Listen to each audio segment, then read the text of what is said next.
착한 짓을 하면 상을 받고 나쁜 짓을 하면 벌을 받는다. 어렸을 때부터 계속 주입되는 가치관 중에 하나가 권선징악이거든요. 이게 어떤 생각을 가지게 만드냐면 누군가에게 나쁜 일이 생겼다는 건 그 사람이 악한 짓을 했기 때문이라는 생각을 가지게 만들어요. 한편으로는 내가 선한 행동만 하면 나쁜 일은 내게 생기지 않을 거라는 생각을 가지게 되는 거죠.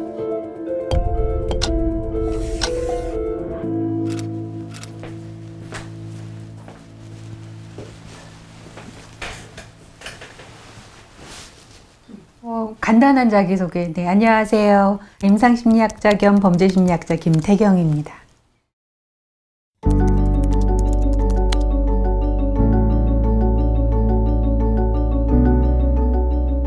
사실은 범죄 피해자에 대해서 잘들 모르세요. 범죄자에 대해서는 다분히 자극적으로 굉장히 많이 이야기하는데 사실은 피해자는 범죄자를 이해하기 위한 하나의 도구처럼 소비되고 있는 건 현실이고요. 무엇보다 피해자라고 하는 지위 자체가 형사사법 절차 안에서 없어요. 피해자 입장에서는 본인은 당사자라고 생각하는데 형사사건에서 당사자는 피해자가 아니라 검사가 되는 거예요. 근데 검사는 피해자를 무조건 믿어주거나 하지 않아요. 굉장히 중립성을 강조하고 피해자를 잠재적 무고자로 보는 위치에 있어요. 그러다 보니 피해자 보호라고 하는 맥락에서는 소홀해질 수밖에 없는 거예요. 예전에는 정말로 한 번도 피해자가 조사를 받지 않은 채 기소가 되는 경우도 있었어요. 내가 피해 당사자인데 내 말은 한 번도 듣지 않고 기소했다는 건 범인의 얘기만 들었다는 뜻인 거잖아요. 그러면 피해자의 입장을 다 고려해서 검사가 알아서 잘해줬을 거라고 기대하지만 현실은 그렇지가 않다는 거죠. 피해자는 자기 의견을 얘기할 기회가 없어요. 부르지 않는 한. 많은 사람들이 피해자를 보호하기 위해서 피해자를 소환해서 조사하는 걸 최소화하는 게 중요하다는 얘기를 참 많이 하는데 아이러니하게도 많은 피해자들이 수사기관에게 자기 얘기를 하고 싶어 한다는 거예요. 그래서 만들어진 제도 중에 하나가 이제 피해자 진술권인 거예요. 피해자 진술권은 재판 과정에서 피해자로서 나의 의견을 진술할 권리를 행사하고 싶어요 라고 이제 검사한테 신청을 해서 승인을 하면 갈 수 있어요. 그게 피해자들한테는 굉장히 큰 의미가 있는 거죠. 말할 수 있다는 것만으로도 굉장히 많은 위로를 받는 거죠.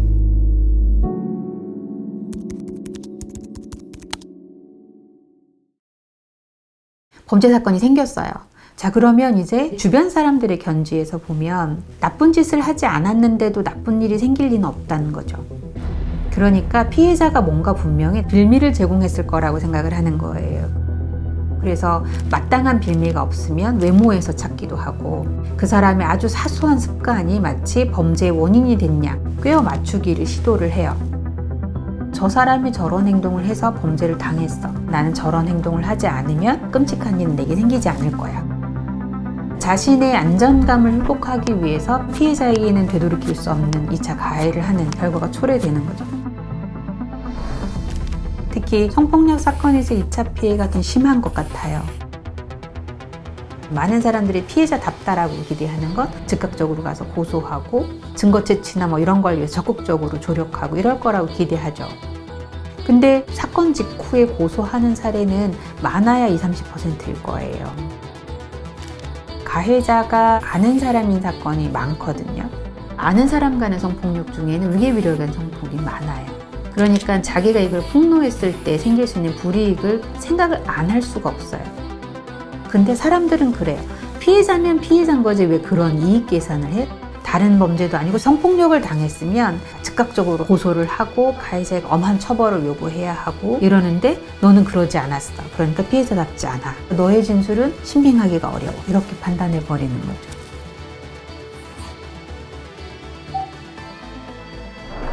근데 똑같은 유형의 사건이어도 피해자마다 개인차가 굉장히 크고요.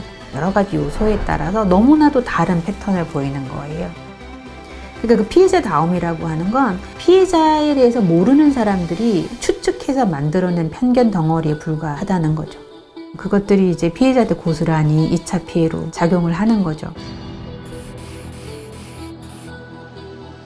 범죄가 생겼다는 건 범죄자가 범죄를 하기로 마음을 먹었고 표적을 그 사람으로 해서 실행한 것일 뿐이거든요. 이번에는 그 사람이 운이 나쁜 거예요. 다음엔 내가 운 나쁜 사람이 될 수도 있는 거거든요. 그렇게 치면 이렇게 부적절한 사회적 낙인만 좀 거둬들여도 나에게 앞으로 불행한 일이 생겼을 때 그런 식의 부적절한 2차 가해가 훨씬 줄어들 수도 있는 거죠.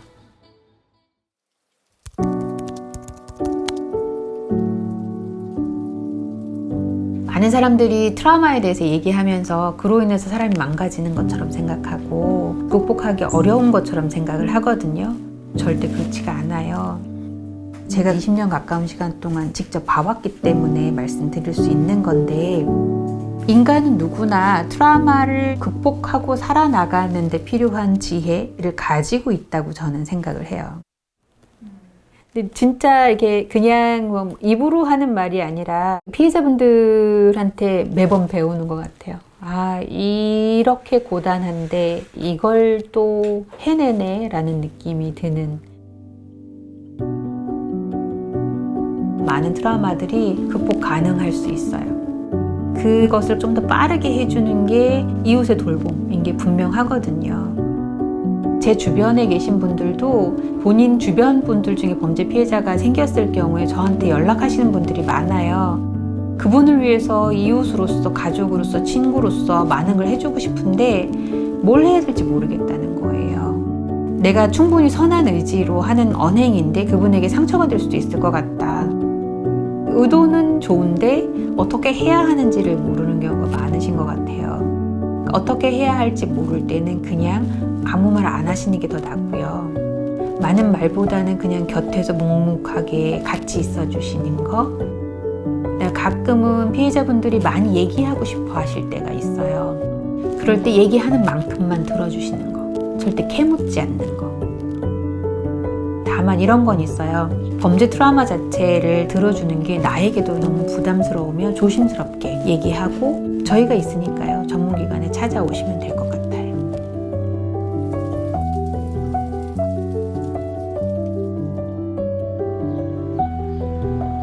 평생 살아가면서 우리가 범죄 피해자가 될 확률이 높진 않아요. 높진 않지만 무시할 만큼 적진 않아요. 나도 언제든 피해자가 될 수 있다는 생각을 가졌으면 좋겠고, 근데 그 생각을 가지고 불안해하거나 초조해하는 게 아니라 지금의 피해자들을 살뜰히 보호하는 데 주력할 수 있다면 내가 나중에 피해자가 운 나쁘게 되었을 때 내 이웃들이 나를 든든하게 지지해주고 응원해줄 거고, 그러면 트라우마로부터 벗어나는 게 훨씬 수월해질 수도 있다는 거죠. 이런 식으로 사고를 좀 전환했으면 좋겠어요.